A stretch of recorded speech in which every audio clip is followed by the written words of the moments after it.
biggest threat to America right now is that they continue to impose on us, and we continue to chase the ghosts of slavery past. And they continue with the narrative to keep us enslaved in our minds with the slavery and oppression and racism. We've been marching for years to reach the mountaintop, and we have not made it yet. We have the Al Sharptons of the world, who now is going to go and march. While the rest of us are at the bottom of the hill for 60 years, he seems to be the only one has made it to the mountaintop. I think the white liberal puppet masters have put out their pit bulls, Al Sharpton and Joy Reid, to keep black people, especially black men, in line. And why do I say that? Because in her episode last night, Joy Reid had the race hustler supreme, the godfather of race hustling, Al Sharpton, on to talk about why Blacks for Trump was just conservatives capitalizing on black oppression. Literally trying to take everything that has happened in real life to black Americans and say, that isn't real. You can't teach that in school. We've made it illegal for you to even talk about it. None of that systemic racism is real. But all the things black people have ever said about systemic oppression are true, but only about this one guy. Your thoughts?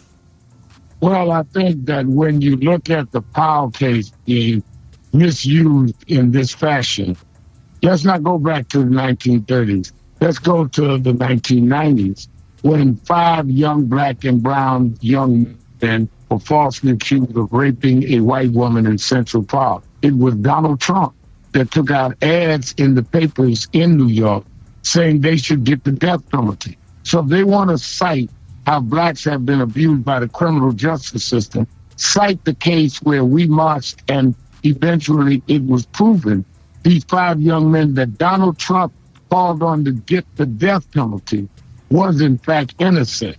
So we don't have to go by history, go by Trump's history and go by what he did. The only case of race in the criminal justice system that I've ever seen Donald Trump stand up for in New York, where he's a native, was where he called for the death penalty of 5 innocent young black and brown young men. That is the answer. And black men need to know that they were all young black men. You know, one of the things, I don't know why I decided to even take a look at MSNBC. It is poison to your minds. If you watch MSNBC every night, your mind is being poisoned. They are the mouthpieces for the white, liberal, Marxist, communist, socialist, secular, humanistic movement that wants to destroy America, and they're using the bodies of black people to do it. Black people, you want to know why black people are still stuck in the same, I'm gonna be real. You want to know why, as a whole, black people are still stuck in the same situation that they were in 60 years ago after the original March on Washington? Because I know I just commemorated the 6-year anniversary of the March on Washington. You want to know why black people are still in that same predicament? It's because the quote leaders of the black community traded in the truth of God's word, traded in the American values, traded in patriotism, traded in entrepreneurship, traded in skills for political power. Look at what was going on in black America prior to the 1960s in terms of black educational advancement, blacks entering the skilled professions, black home ownership rates, black-white income gaps were shrinking. Then we get the 1960s, right. And the shift, there's a shift to acquiring political capital, integrating political institutions. The Voting Rights Act comes along, and it was a tremendous success. You had voter registration rates in 1964 in the South, places like Georgia, Alabama, single digits, black voter registration rates.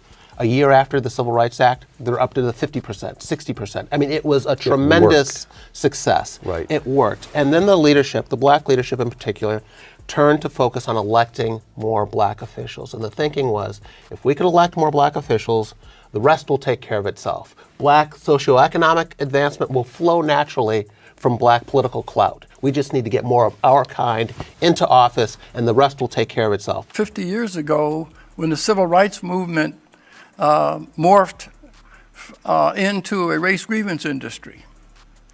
And this came at the advent of the poverty programs, where many of the civil rights leaders became elected public democratic officials at a time when poverty programs was dispensing $22 trillion. So they had an opportunity. So you got now a poverty industry that was born. And who gave them that political power? The Democratic Party. And so what they do is they want to keep, it is the biggest racket. You know, this is the biggest racket that's being run in America right now.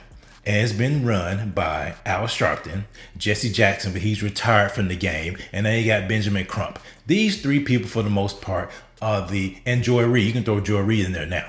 She's running the racket. You know what the racket is? The racket is to tell black people that they cannot do anything without political power.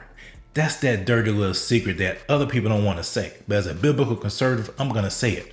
That's what they tell black people. You can't do anything. You don't have any agency. The only way you can achieve in America is through political means. It's not through hard work. It's not through believing in God. It's only through political means. And that is the lie that they have fed black people for the last 60 years. And black people have bought into that lie to the point to where they have exchanged their values, exchanged their conservative values for the vote for the Democratic Party.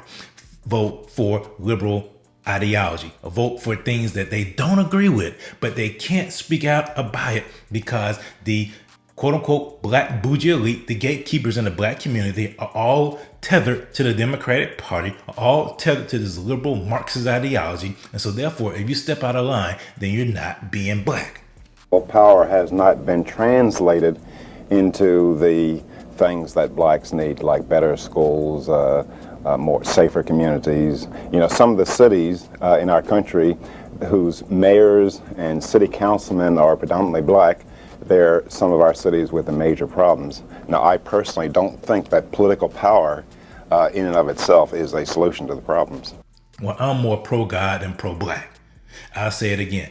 I am more pro-God than pro-black. And because I have Christ on the inside of me, I have freedom. I have freedom to think for myself. I have the mind of Christ. I don't have to bow down to what you tell me to do and to think the way you want me to think. I don't have to have groupthink. That is the biggest racket that has been run on the black community. They've been running game on the community. They have run game on the community, telling them they cannot do anything in and of themselves unless they have political power. And that is a lie. And the people that do this are in bed with the people that want to keep black people down, because you have to understand something. You have to have a permanent underbelly, a permanent serfdom, a permanent lower class in order to continue the notion that America is systemically racist. You have to keep people down in order to keep that racket going. All the incentives politically are for black leaders to blame all problems in the black community on the larger society. And that enables them to take on the role of being the defender of the black community against enemies. Since 70 cents of every dollar spent on poverty in the last 50 years went not to the poor, but those who serve poor people. They ask which problems are not solvable, but which ones are fundable. Over the last 50 years, the deterioration of those core inner cities that have been run by liberal democratic congressmen and officials. And so in order to justify, they don't have to answer the question, why are poor blacks failing in systems run by their own people? And the only way they can escape having to answer that question is to advance the notion that racism, institutional racism, is at play here.